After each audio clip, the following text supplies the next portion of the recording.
centered enough. Good enough for me? Okay. Hi, it's been a couple of days. I was going to make a new video about the Colleen Ballinger situation as far as it pertains to JoJo Siwa, Trisha Paytas, even Jeffree Star and Trisha Paytas having their ordeal. I was thinking about doing a video somewhere along those lines, but then Swoop came out with her newest video, so had to watch it. Did watch it. Highly recommend you watch it. If you are invested in the Colleen Ballinger situation, that is. If you don't know anything about her, then I would just recommend going way back before today's documentary. She has a whole series on the Colleen Ballinger situation, so you can check that out on her channel. But anyways, I just wanted to give my kind of my opinions, my thoughts on the documentary itself, and kind of make some comments on Joshua David Evans and that kind of thing. So if that's what you want to hear, stay tuned. Also, by the way, I now have 11 subscribers. That is double digits. That's cool. I only know 2 of them that are like friends, family. So there's 9 of you that I don't know, but that's cool. Like, hi, hey, how are you? Hope you're well. But anyway, so yeah, let's just get into this. So Joshua David Evans, I guess you could say that like first impressions are kind of everything. And I was never so wrapped up in Colleen Ballinger. I was a little too old for that. Maybe not too old for that, but just like when she was really popular with young kids, I guess I was just either 1, oblivious of her, or 2, it was a little bit after my time of being a child. So I don't know much about Joshua David Evans other than everything that's been coming out lately. Hearing about him from just different commentary channels, or Adam McIntyre, or Johnny Silvestri, which come to find out he wasn't really a reliable source anyways. So, but my first impression of seeing him, he looked terrified. Like, he looked petrified. He looked scared. He looked like he just looked scared to me. He kind of looked like a lost puppy, kind of. And he even kind of spoke to that, saying that, like, he was kind of scared to come out. He was scared of the backlash that he might receive. He was scared of, what could be used against him later on. But he knew that it was time to come out, take accountability, and that kind of thing. So, straight out the bat, I would say I'm pretty respectful of him coming out in the first place, because nobody else in the situation has. So it's just interesting to see like who is and who is not coming out, and the fact that he's coming out, it doesn't clear him in my opinion, but it does show perhaps growth and character. So something that I noticed at the beginning of this interview that Swoop did with Joshua David Evans is that she asked him if he thought that she, being Colleen, loved her fans. Did she ever love her fans? And he responds in a way saying something that I think contradicted himself just a little bit later on, because he said he doesn't think that she ever really loved her fans as much as she loved what they did for her, and loved what it brought her, what she gained out of having fans and being this famous person, or at least influencer. Maybe not completely famous, but influencer, very well known. So I found that interesting, because then later on he kind of takes it back and contradicts himself. He kind of contradicts himself a little bit later, in my opinion, because he says something about Colleen's worst day of her life would be to, lose her fans, or if she ever lost her fans, that would be just the absolute worst day of her life. Which, okay, but if she doesn't care about them at all, if she never loved her fans, then would she be upset about losing them because she's gotten the success and all of that she wanted?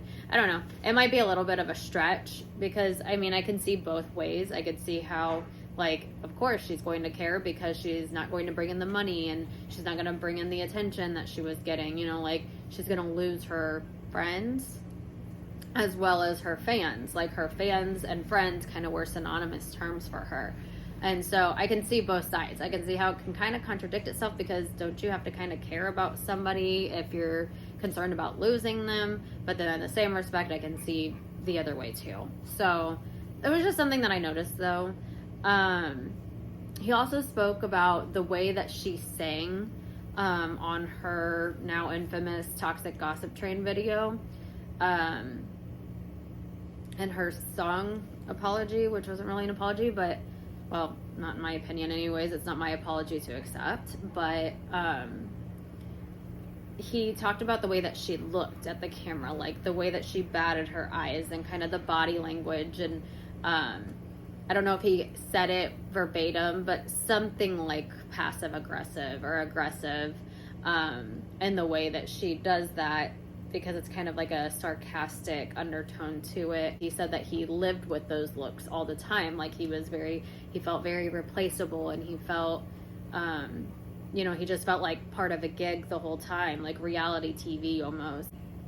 So at one point, Swoop kind of comes in for him. This is towards the second half of his interview. But she kind of comes in for him and addresses the really hard conversations with him as well.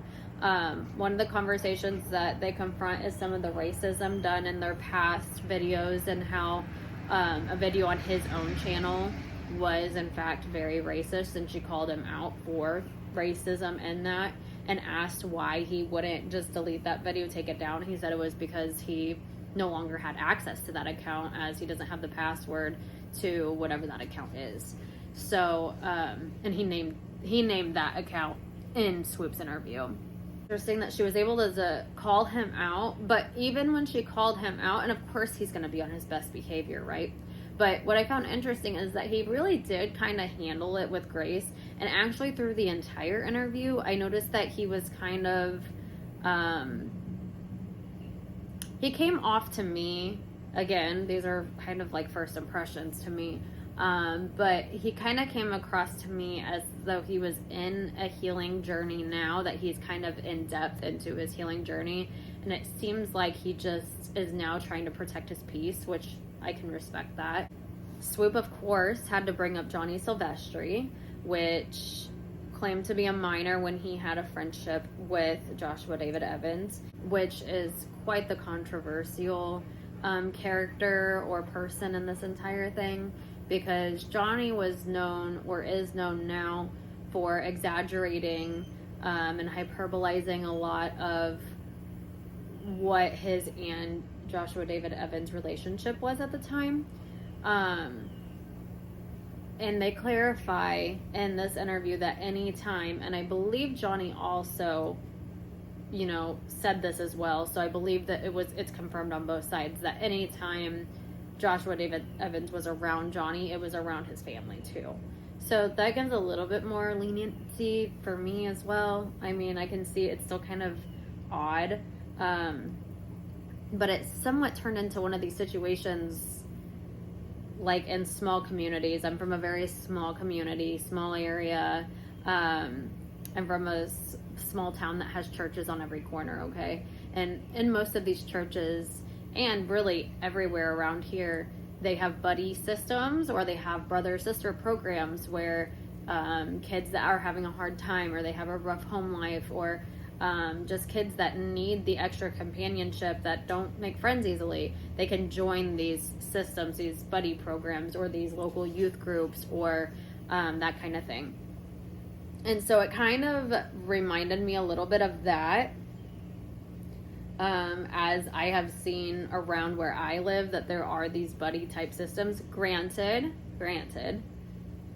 there's a power dynamic here, which doesn't make it okay, but that is what happened in this situation. And he can claim, Joshua David Evans, he can claim that he is, you know, that this was all innocent and this kind of thing, and becoming a well-known person kind of took him by shock. And so of course he was talking to his fans like they were friends, because he didn't know any different. I'm not saying that what he did there is okay, but what I am saying is that I guess I could kind of understand to an extent. That maybe being just, the famous person's spouse or famous person's significant other, then that would come with some notoriety in itself. But also he probably still just feels like kind of like the accessory. And he explained that inside of the interview as well, how he kind of just felt like he was kind of there for show, there for the gig, there for, like the reality show that he was mentioning, which is kind of sad. It's sad, I think. They were together for so long, and their marriage lasted, like a year or something like that. He did manage, by the way, to name drop Shane Dawson. Apparently there were screenshots between Shane Dawson and Colleen Ballinger while Josh and Colleen were supposedly on their honeymoon, and Colleen said that Josh got mad and that he did things that are not friendly to women, that he did things to their hotel room, and that kind of thing, which he completely says is not true. He says that none of that ever happened, that he was never doing not nice things to her or towards her. He denies all of those allegations. So here's my final thoughts kind of on everything, because I feel like I kind of touched on all of the points that I wanted to. And I would love to continue conversation with other people if you want to. If you watch this, if you come across it, and if you want to talk about it, I would love to get other people's viewpoints and other people's opinions on the situation in itself. My overall opinion, though, is that I don't think he's innocent by any means. Like, he himself admits to engaging with minors, right?